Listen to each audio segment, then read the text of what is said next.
है मसीह का प्यारा वचन, ये है वचन, प्यारा वचन, यीशु मसीह का प्यारा। परमेश्वर के धन्य नाम की महिमा हो। प्रभात मनन के 17,649 में आप सभी का बहुत ही विनम्रता के साथ स्वागत करता हूँ। आइए आज के मनन के लिए हम पढ़ते हैं तीतुस अध्याय 1 पद 7। क्योंकि अध्यक्ष को परमेश्वर का भंडारी होने के कारण निर्दोष होना चाहिए, न हठी, न क्रोधी, न पियकर, न मारपीट करने वाला और न नीच कमाई का लोभी हो। हम इन दिनों में ये देख रहे हैं कि कलीसिया के अगुवे के रूप में चुना जाने वाला व्यक्ति अपने जीवन में किन किन बुरी बातों से परहेज रहने वाला होना चाहिए।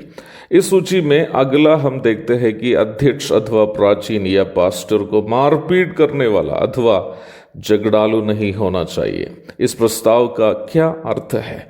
क्या इस प्रस्ताव का मतलब यह है कि कलीसिया के अगुवे को कलीसिया में या समाज में होने वाली किसी भी समस्या में अपना राय नहीं रखना है? वर्तमान समय के कई अगुवे जिसको सब कोई अच्छे मानते हैं, वे ऐसे हैं, वो कोई समस्या में हाथ डालना पसंद नहीं करते हैं। मान लीजिए कि कलीसिया में दो विभाग के लोगों के बीच में कौआ के रंग के बारे में झगड़ा चल रहा है। एक गुट के लोग कहते हैं कि कौआ का रंग काला है और दूसरे गुट के लोग कहते हैं कि कौआ का रंग नीला है। उस तर्क और झगड़ा समाप्त करने के लिए इस तथाकथित अच्छे अगुवे के पास दोनों गुट के लोग आ जाते हैं। क्या आपको मालूम है कि जो सबके प्यारे हैं वो कैसे इस समस्या पर निर्णय लेगा?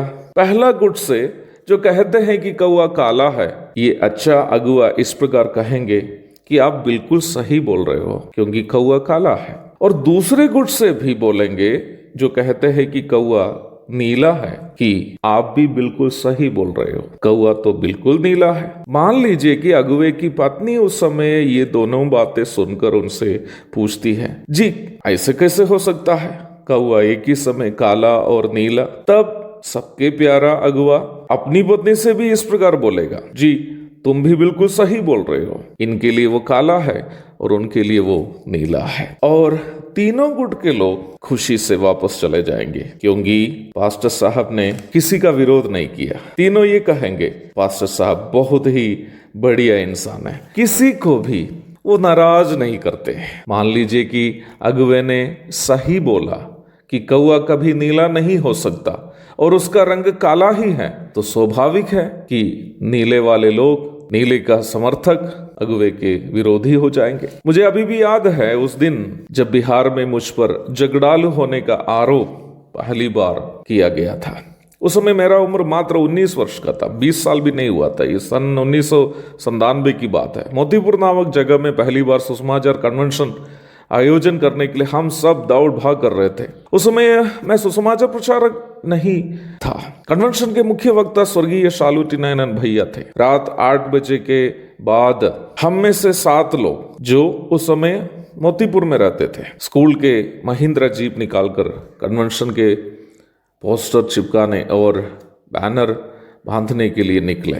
उस टीम में 3 लोग उस समय के 3 वरिष्ठ स्थानीय प्रचारक थे, बिहार के स्थानीय प्रचारक। एक स्कूल के ड्राइवर राजेंद्र राय था। अन्य 3 लोग, मैं और एक और भाई जिनका नाम जूबी जोनी था, जो वर्तमान में बहरीन की एक कलीसिया में संगति कर रहा है। जूबी उस समय मुझसे भी 1 साल छोटे थे, शायद 18 साल के थे। और तीसरा एक 15 वर्षीय जिनेश नाम का एक लड़का था। जिनेश के पिताजी मर चुके थे, अपनी माँ के लिए वो अकेला लड़का था। उनकी विधवा माँ पत्थर तोड़ने का काम करके जिनेश की देखरेख करती थी। वो हमारे स्कूल के प्रिंसिपल के पड़ोसी था। केरल में मैट्रिक की परीक्षा बहुत मेहनत करके पढ़ने के कारण अच्छा अंक से वो हार गया था। इस बीच प्रिंसिपल सर उनको भी कुछ दिन के लिए बिहार लेकर आया था।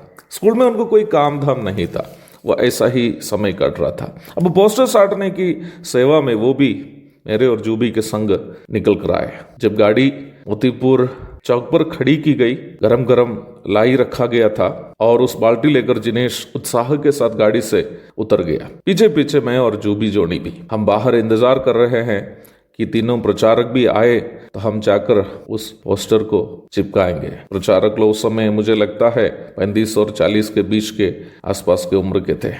परंतु दुखजनक बात ये थी कि उनमें से एक भी प्रचारक बाहर उतरकर नहीं आया और एक ने हम लोगों से कहा कि वे लोग अपने हाथों को लाई में डालने के लिए तैयार नहीं है। ड्राइवर साहब ने कहा कि गाड़ी चलाने के कारण वो भी पोस्टर चिपकाएंगे नहीं। मैं, जूबी और जिनेश गरम गरम लाई में हाथ डाल डाल करके पूरे पोस्टर चिपका दिए। अब अंत में एक बैनर था जो चौक पर खड़े एक पेड़ पर, एक बड़ा सा पेड़ पर बांधना था। हम तीनों पेड़ पर चढ़ना नहीं जानते थे। हम तीनों जो लड़के थे हम पेड़ पर चढ़ना नहीं जानते थे। ड्राइवर भी पेड़ पर चढ़ने से इनकार किया। प्रचारक लोग तो पहले से इनकार कर चुके हैं। अब सवाल ये रह गया कि पेड़ पर चढ़कर बैनर कौन बांधेंगे। जो भी प्रिंसिपल सर के रिश्तेदार होने के कारण उनसे आदेश किसी के द्वारा होने की संभावना नहीं थी। मैं स्कूल में टीचर होने के कारण मेरा भी उम्मीद था कि मुझसे नहीं बोलेंगे। तब एक लंबा चौड़ा प्रचारक की आंखें जिनेश पर पड़ गई। जिनेश,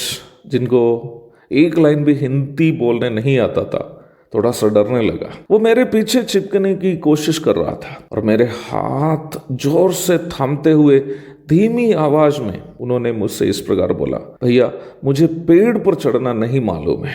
यदि मैं चढ़ूं तो मैं गिरने की संभावना है। अगर मुझे कुछ हो जाएगा ना भैया, मेरी माँ को देखने वाला कोई नहीं रहेगा। 6 महीने की उम्र में पिताजी को खोए हुए मुझको जिनेश का भय, डर समझने के लिए ज्यादा देरी नहीं हुई। लंबे चौड़े प्रचारक ने जिनेश से कहा, जिनेश तुम पेड़ पर चढ़ो।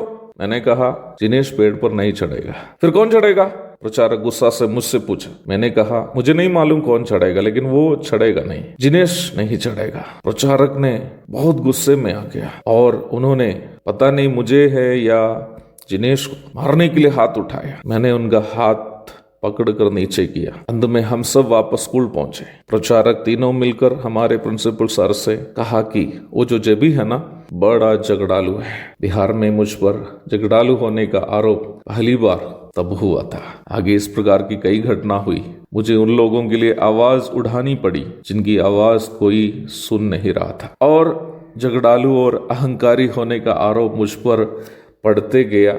अभी लगता है कि परमानेंट हो गया है। और मैंने भी निर्णय लिया कि बुराई के खिलाफ आवाज उठानी या अशरणों के लिए आवाज उठानी झगड़ा है, तो वो नाम रहने दीजिए। जब पौलुस कहता है कि अध्यक्ष झगड़ालू या मारपीट करने वाला नहीं होना चाहिए, तो उसका पवित्र शास्त्रीय अर्थ क्या है? क्या किसी भी विषय में आंखें, कान, मुंह बंद करके रहना है?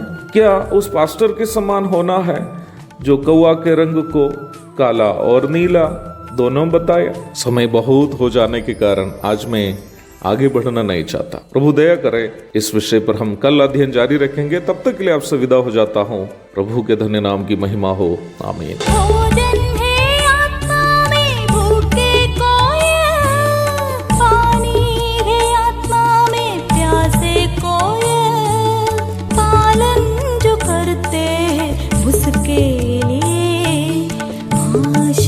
पाने का साधन है ये है वचन, प्यारा वचन, यीशु मसीह